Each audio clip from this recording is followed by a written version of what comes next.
What's good, YouTube? It's your boy Quinn Wade, basketball analysis, coming to you with a quick video up on the Memphis Grizzlies San Antonio Spurs series. I had to cover some more of the West. We will have more videos coming out tomorrow, and we about to get ready to talk about the NBA draft. I should be there. If I'm not going to be at the NBA draft, then I watch the draft, but I won't give you a pre-draft like I usually do every year. Make the rebuilding series telling who they should draft, who they should get in free agency, because the season about to be over in another 2 days.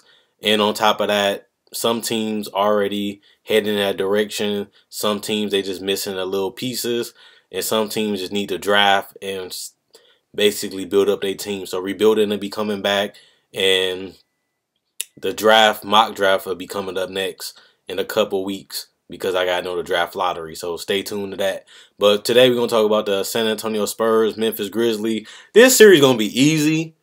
I know Memphis upset the Spurs a couple years ago. I know the Memphis give a lot of teams trouble because they grind out game. They make games tough. They make games ugly, and they make games hard to win.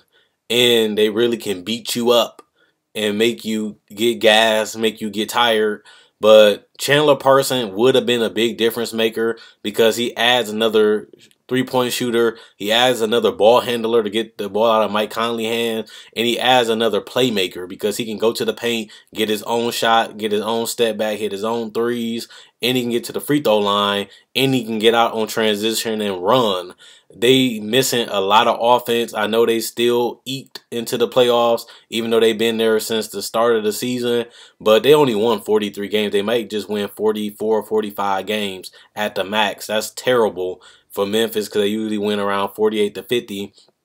But the last two seasons, they've been very injury riddled. They rely so much on Marc Gasol. They rely a lot on Mike Conley. And the more you rely on the player, the more times they can get injured. Mike Conley is not a big guy, so he's easier to injure because he's little and he's real skinny.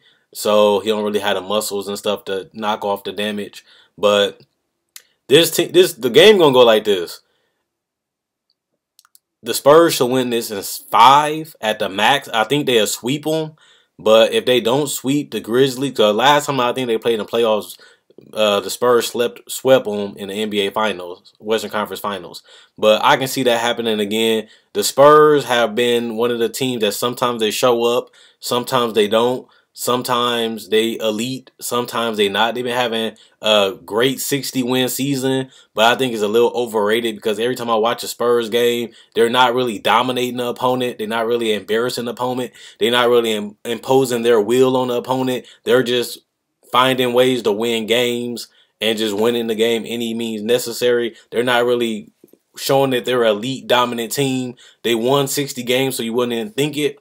But if you actually watch a Spurs game, majority of their games are close in the third quarter. Majority of their games are close in the fourth quarter, and they're just finishing games. But they're not dominating and blowing out teams. But this series, I can see it happening the same. Memphis eke out a tough W, and that's probably all they'll get. They're going to lack offense. The Spurs match up with them well because they got Paul Gasol, because they got Aldridge. So it's not no more let's just beat up the inside and get them in foul trouble. They have Dwayne Dedman. They have David Lee. So the Spurs have depth at the big positions, even if they get them in foul trouble. And that's not going to work like it usually works. They can execute better. They can score more consistently. They have a go-to player in Kawhi Leonard. LaMarcus Aldridge, to me, he fell off a little bit. He's not dominant. He's not as good of a shooter to me as he used to be, but he's still a decent talent. He's not like a washed-up player. He still can put up 20 points. He can post up, he can bang, he can still knock down jumpers. Not as good as he used to in Portland, but he still can do it enough to be effective. And you still got Paul Gasol. He's sniping in threes at a high level for a big guy. He still can post up. He still can play make in the post and play make in the pick and roll. And then you have David Lee that can do the same thing as Paul Gasol, play making pick and roll and finish in the pick and roll and rebound. And then Dwayne Dedman has become a lockdown defender in the post, and he actually is a decent rim protector for his age.